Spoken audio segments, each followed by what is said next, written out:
Okay, so the United States during the first third of the 19th century does a lot of expanding. And a lot of this expansion is at the expense of Spanish America. And so let's talk a little bit more about Spanish America. At the beginning of the 19th century, Spain claimed a lot of the Americas. And so this is what's referred to as Spanish America. With regard to what ends up becoming the United States, we can see that Spain claimed Florida, what the US gets as part of the Louisiana Purchase, and what we then call the US Southwest. Here are 6 bullet points that are important to US expansion during the first third, roughly the first third of the 19th century. And I'll be talking about each one of these, briefly summarizing the way the topic is typically taught in US history, and then the things that I think are typically left out. So beginning with the Louisiana Purchase. With the Louisiana Purchase, the way we're taught this history is that in 1803, the United States purchased this territory from France for $15 million. And then we have the Lewis and Clark expedition in 1804 that goes out to map out this newly acquired territory, and they are helped along the way by Sacagawea. That'd be my summary of the gist of how it's taught. What this is missing is that it had been claimed by France only for a year before that. Prior to that, it had been claimed by Spain. And when the United States acquired this new territory, it wasn't just the acquiring of some territory, it doubled the size of the United States. So this is a big purchase. It's not just the buying of some land, it doubled the size of the US. And the Lewis and Clark expedition did not limit itself to the newly acquired territory. Lewis and Clark, with the help of Sacagawea, went all the way to the Pacific Ocean, demonstrating US interest in expanding all the way to the coast at the time of the Louisiana Purchase.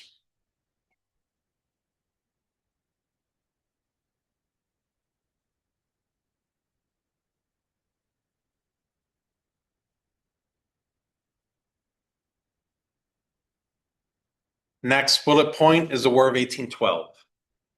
And the War of 1812 in US history tends to be taught as the reason we got involved in the War of 1812 is because there were US sailors off of the Northeast in the Atlantic Ocean who were being arrested and forced to serve in the British Navy. And this is called impressment. And so the US got involved because we were tired of this impressment that was being done on US citizens. And we also get the Star-Spangled Banner out of this at the end of this war. The end. Noah. Where is this happening again? Sorry. Well, the impressment is on the Atlantic Ocean off of the Northeast. New England, thank you. But what I argue is missing has to do with where the fighting actually happened. If we got involved in the fighting because of the impressment of sailors off of New England, then why is it that almost all the fighting happened out west? It was in the north, in the Great Lakes area, and in the south, close to the Mississippi River. It's because what we're not told is that this was a war for US expansion.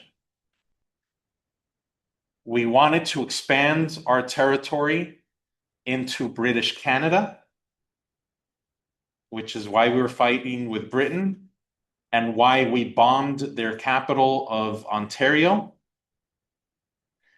and why the British retaliated by burning down Washington, D.C. itself in 1814. And we were trying to get land from Native Americans in the South. And that's why most of the fighting in the South was against Native Americans and not the British.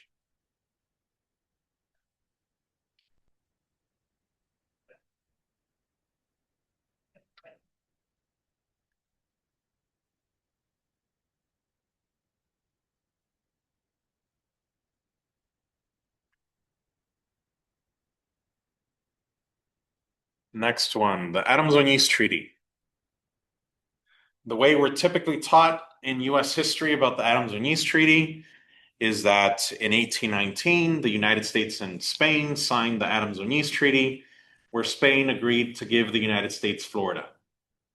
And this is sometimes also referred to as the Transcontinental Treaty because Spain also gave up any claims to the Oregon Territory. And that's it.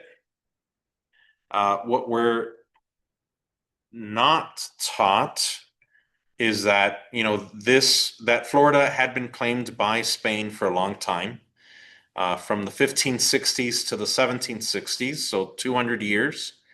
And then in recent years after the US War of Independence.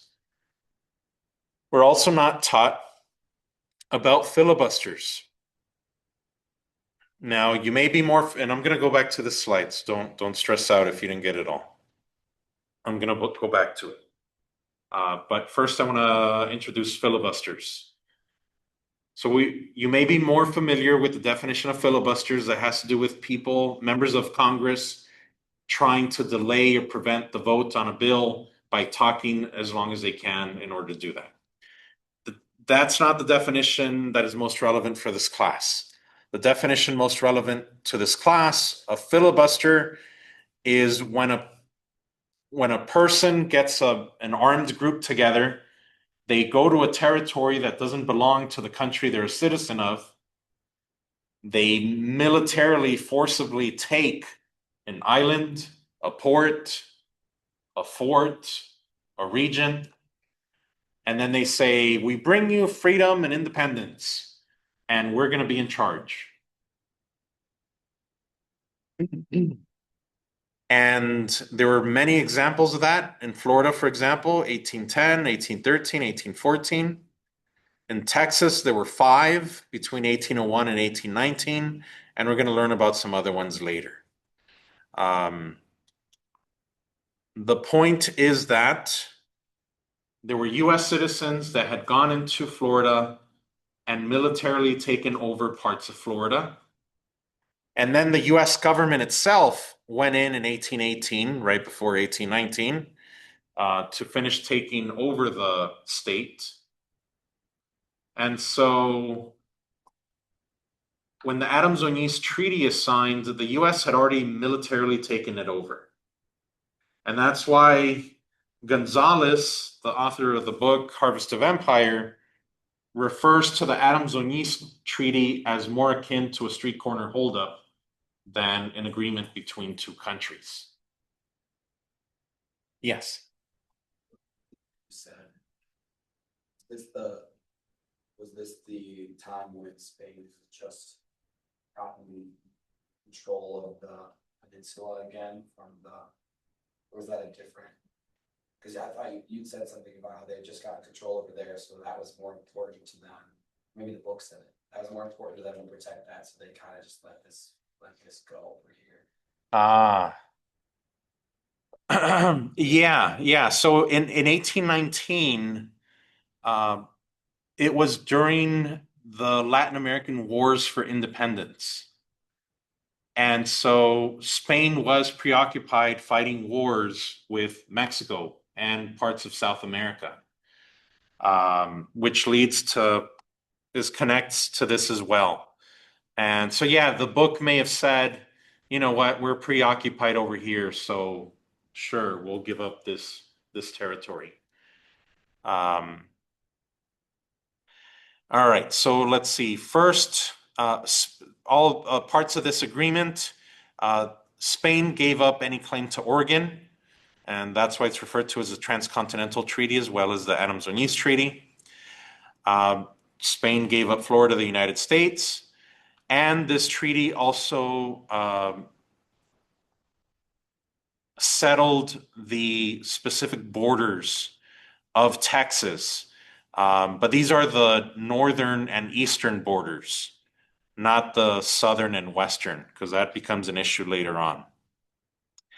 And then there's the fact that Latin America, like Mexico and parts of South America, were fighting for their independence at this time.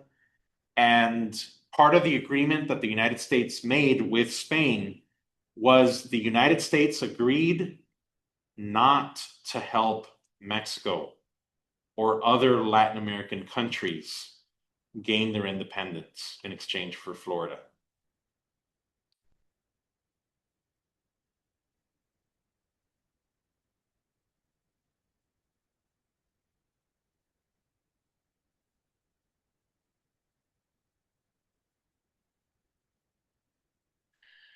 Then there is the Monroe Doctrine, when in 1823, US President James Monroe tells the world, specifically Europe, that Latin American countries have become independent and the United States is not going to allow European countries to continue to colonize the Americas.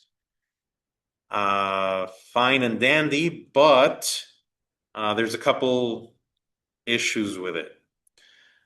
First of all, there's the implication, it's not just for the sake of Latin American countries, it's self-interestedly, the US is also saying, because this is our sphere of influence, not yours.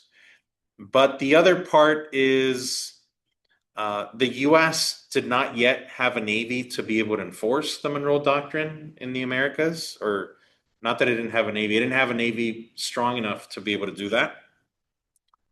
And then the other part is that there were places like Britain who were from the very start allowed to continue having colonies in the Americas, despite what we said in the Monroe Doctrine. And so yeah, not all it was cracked up to be. Then in the 1830s, we have the removal of Native Americans from what we refer to as the South. I think of it as the Southeast, where these 5 tribes were told that if they left their ancestral lands to these new reservations, that they would forever be able to live there in peace and weren't going to be bothered again. And of course, we broke that treaty and promise and agreement as well. Some interesting things about these tribes is that these tribes were referred to as the quote-unquote civilized tribes. Gonzalez talks about that. And the reason they were thought of as the civilized tribes is because these were the tribes, and especially the Seminoles in Florida, they were tribes that had already had contact with Europeans, specifically the Spanish, since the 16th century. So for hundreds of years, they had already had interactions with Europeans. Only it was the Spanish before the English and others. Then there is, the famous or infamous Trail of Tears that happened to the Cherokee. Now, in truth, that kind of thing happened to all of them, not just the Cherokee. I think an important reason why we focus on the Cherokee is because the Cherokee are the ones who went to the greatest lengths to prevent this from happening. The Cherokee tried to assimilate to US politics and culture as much as they could. They drafted their own constitution. They had, separation of powers. They had a a judicial, legislative, and executive branch. They wrote down their language. They tried to assimilate as much as they could.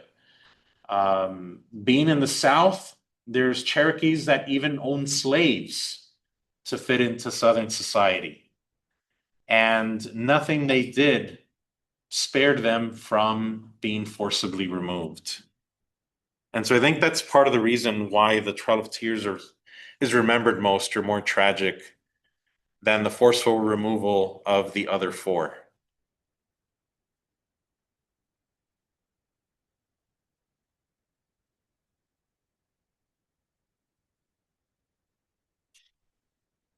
Let's see. Now we get to the coming together of these two stories of Mexican history,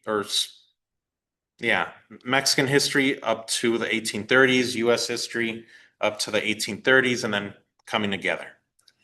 All right, so in 1819, Mexico was almost, but not yet independent. And so it was Spain that made an offer to US citizens in 1819 to welcome US citizens to Texas. After Mexico became independent in 1821, Mexico agreed to continue to honor that offer that had been made by Spain initially. Now, why would Spain and Mexico welcome US citizens to move to Texas?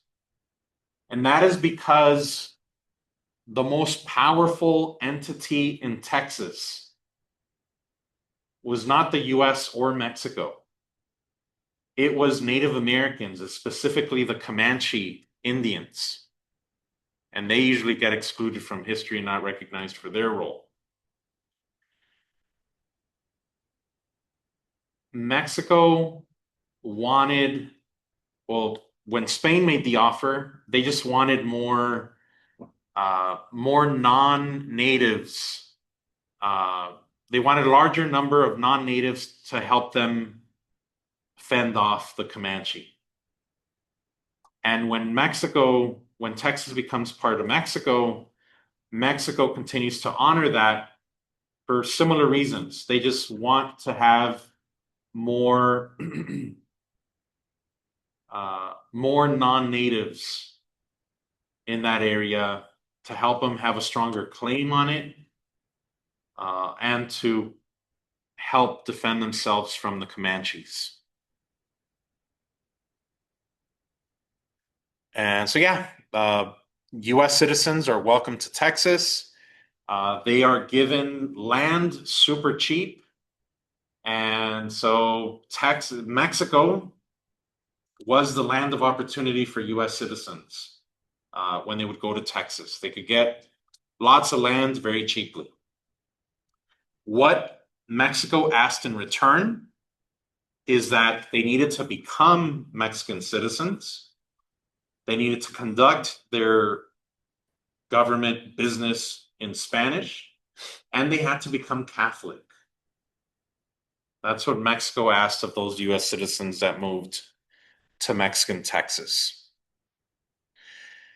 And that was all good until 10 years later, in 1829, Mexican President Guerrero abolishes slavery. And a lot of the US citizens who moved to Texas were Southerners with their slaves. And so that's when they start clashing with the Mexican government. The Mexican government initially makes some exceptions for them, but later on, Mexico starts cracking down on them, and hence, war ends up erupting. For example, so in 1829, Mexico abolishes slavery, but gives them an exception. In 1830, Mexico stops welcoming US citizens to move to Texas. But US citizens continued coming into Texas, even though Mexico had put a stop to that, or legally. So by 1835, US citizens outnumbered Mexican citizens in Texas 4-1.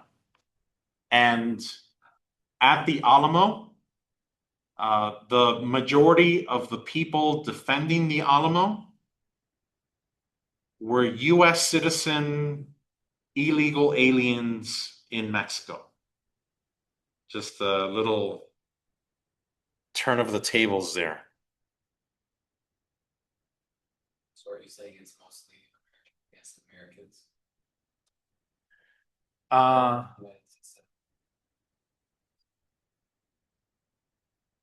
no, it was mostly US citizens fighting against Mexican citizens.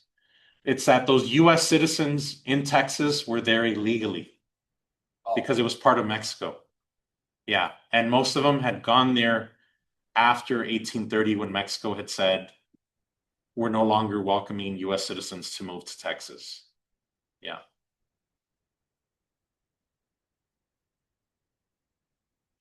All right, so there's the documentary assigned for today. I'm going to touch on some of the things brought up in that documentary. I'll be answering some of the questions on the study guide. And, later on, feel free to bring up any of the ones that aren't answered or whatever. All right. First, I'll talk about 3 myths regarding the Alamo. Well, no, before that, sorry. So in 1836, this war erupts. And I refer to it as the Texas-Mexican War because it was a war between Texas and Mexico, not a war between the United States and Mexico. And that'll get fleshed out in the process as I explain more. One of the myths of the Alamo is that the Alamo was a massacre. And, like a lot of stereotypes or myths, there could be some truth to it. And then, there's more to it than that. So, the Mexican army did end up killing all the combatants at the Alamo. So that part is true about the massacre. What the portrayal of this battle as a massacre leaves out is that the Mexican army warned them that if they stayed, they were going to die. The Mexican army also allowed, even though they laid siege to it, they did allow soldiers and people to go in and leave. And even after the battle itself, slaves were allowed to walk away. It was the combatants that were killed. Another myth is that this was a war between freedom and tyranny. Now, freedom, it's portrayed that way because we associate the United States with freedom and liberty and democracy. But the biggest issue that the US citizens at the Alamo had with Mexico is that Mexico was not allowing them to have slavery anymore. And so they were fighting for the freedom to own slaves.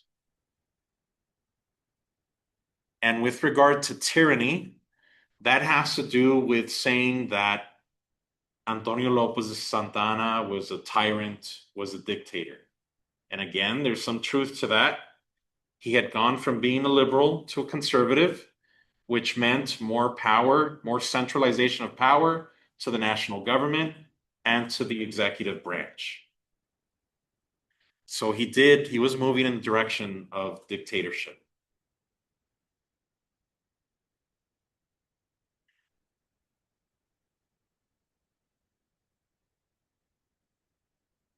Then there is the portrayal of the Alamo as a race war, a war between brown Mexicans against white Americans. And, there's some truth to it. There was a lot of racialization in treatment during and after. on the Mexican side, they were all Mexicans. And on the US side, the majority were white Americans. But a couple things. One is that among the defenders were also Mexican Tejanos, not just white Americans. When I went to go visit the Alamo in San Antonio, Texas, where it is today, I learned that one of the defenders at the Alamo had my mother's maiden name, was an Esparza. And I also learned that one of the attackers of the Alamo, part of Mexico's army, was another Esparza. And so there were Esparzas on both sides of the battle shooting at each other. Which brings up the point that for Mexico, this war was very similar to the US Civil War. There was a part of Mexico that was trying to secede so that it could continue having slavery. Very similar to the US Civil War. So yeah, that's the other side of it. Then there are the heroes of the Alamo, beginning with William Barrett Travis. William Barrett Travis was the leader he was a person with the most military experience. And he was the leader of the whole thing, especially of the people who were there who had some military experience. And so he was referred to as being the leader of the regulars, what they call the people who had training as US soldiers. And William Barrett Travis was very much in favor of slavery. In fact, during the war and the battle itself, he had with him a slave named Joe. And when the final battle happened, Travis was in the front lines shooting at the Mexican army, and he would shoot his musket or rifle, hand it over to his slave Joe, who had prepared another musket and loaded it, and then he, allowed him to continue to shoot more frequently.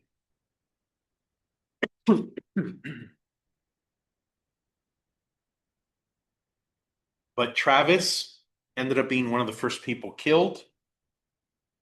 And at that point, Joe put the guns away, went into the inside of the Alamo, and waited for it all to conclude.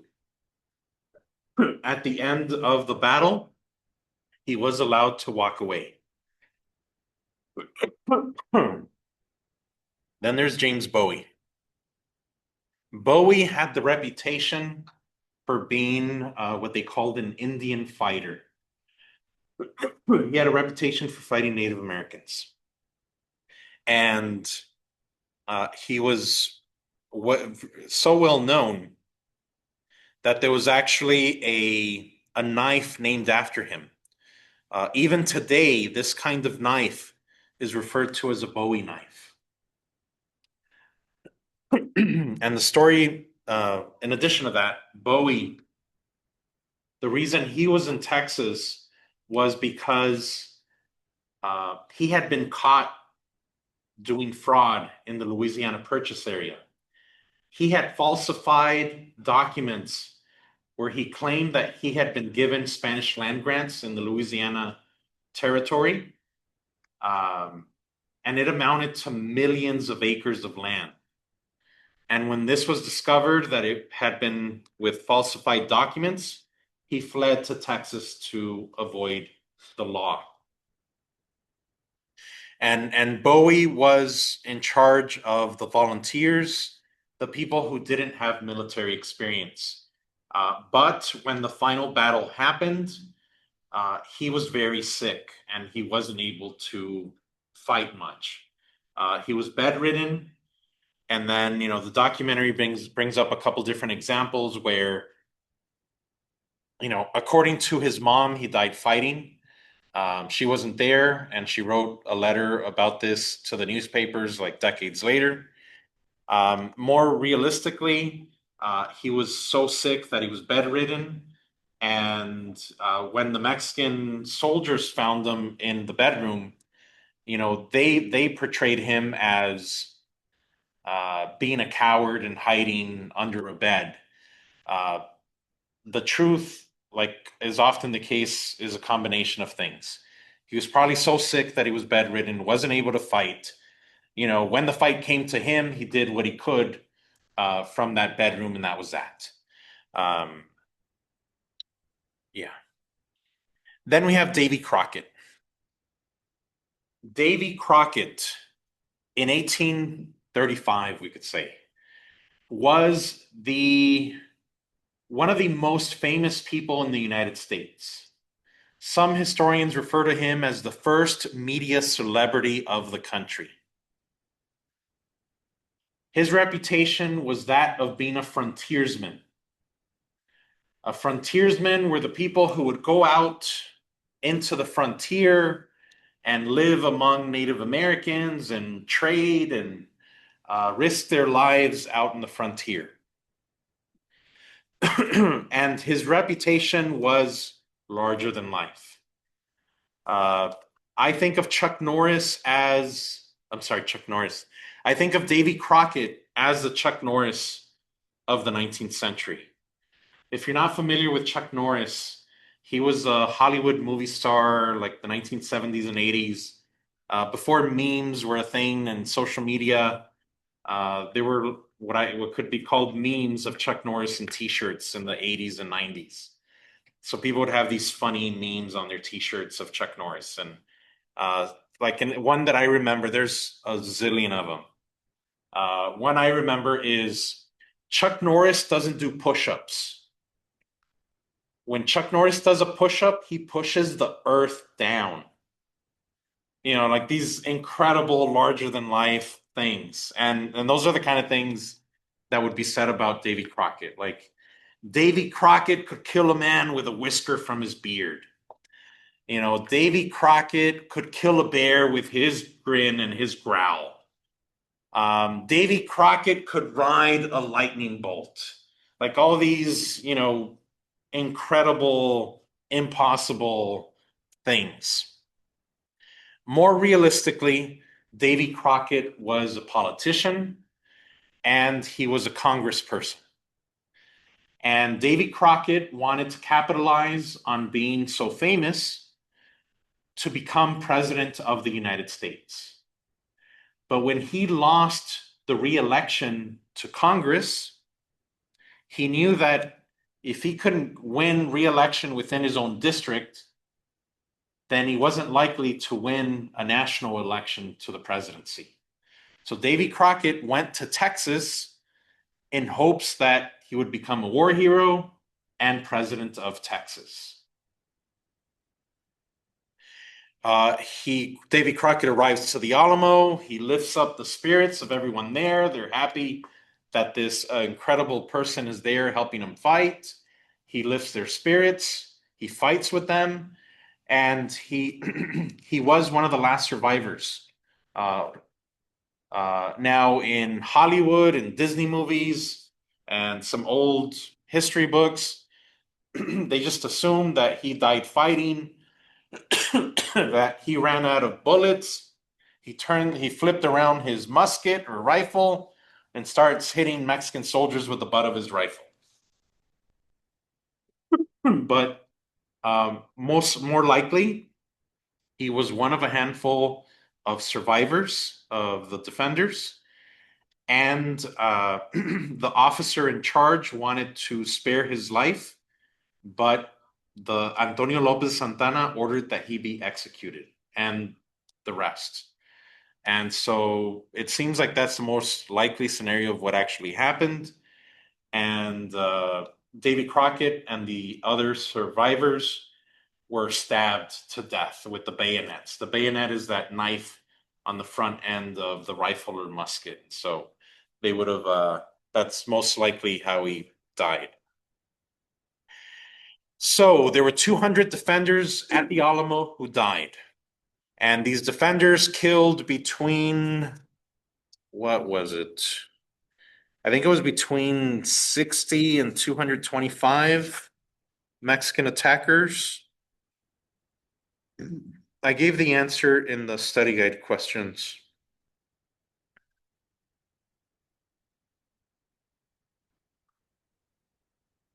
Yeah, between 60 and 250. Now, immediately, remember the Alamo became an expression.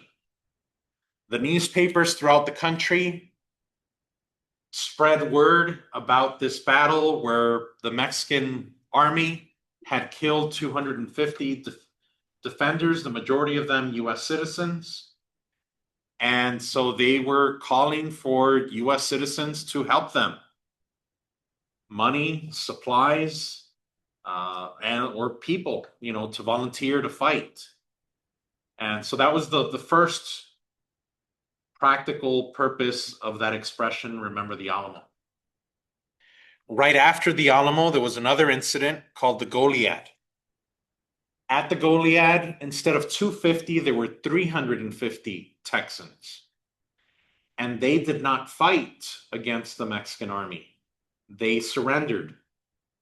And the Goliad was a massacre because the Santana ordered that those 350 Texans be executed, even though they didn't fight against the Mexican army. And so very quickly, the newspapers, in addition to Remember the Alamo, were spreading Remember the Goliad. And that was a massacre and a bigger incident.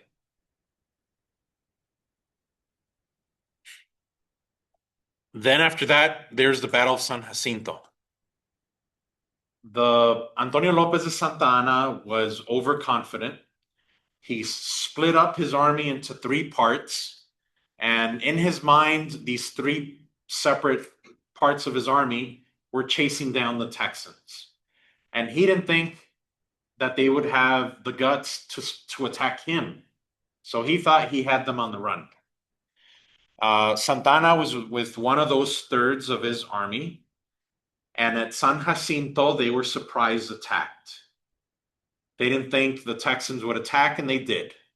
Caught them off guard, and it was just a run. They ran right through them, and they took revenge for the Alamo and the Goliad. So after the Battle of and because of that, the Battle of San Jacinto ended the war. And so I would argue that the Battle of San Jacinto is the most important battle in this war. This battle resulted in the Treaty of Velasco, where Santa Anna agreed that he would take the remainder of his army with him south of Texas into Mexico, and that he would recognize Texas independence. And so with that, Texas became its own country. Texas was independent for almost 10 years. The United States was the first country to acknowledge Texas independence. And so the conclusion, the result of the Texas-Mexican War is that Texas becomes independent. It does not become part of the United States yet.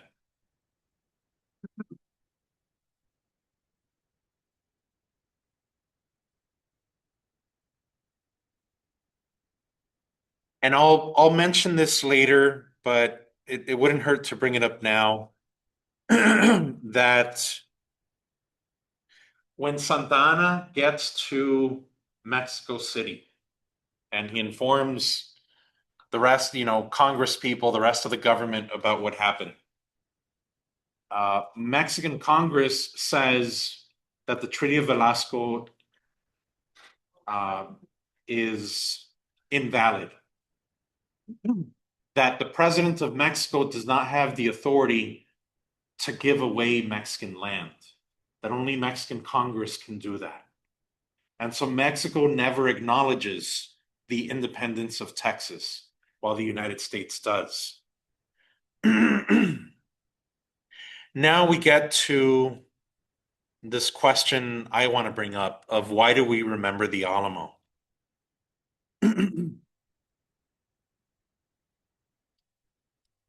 I argue that expressions like this or stereotypes, that they serve a social purpose, and that's why they gain currency. That's why they get used a lot, is because they fulfill a social purpose. And I mentioned that right after the Battle of the Alamo, right after the Goliad massacre, the purpose of Remember the Goliad and Remember the Alamo was to get support for the Texans to win this war. But the use of this expression, Remember the Alamo, didn't end there. It continued to be used throughout the 19th and early 20th century.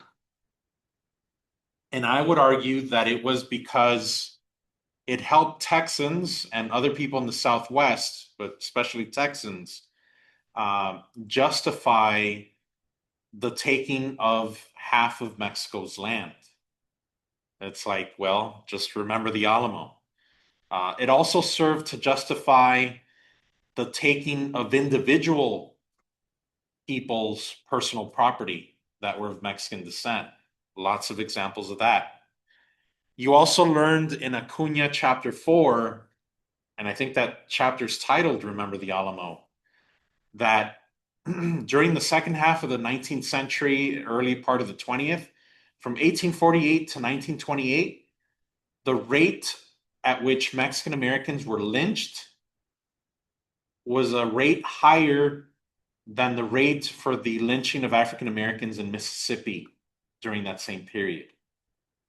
And so Remember the Alamo served as a justification for how people of Mexican descent were treated, not only during the war, but for the remainder of the century.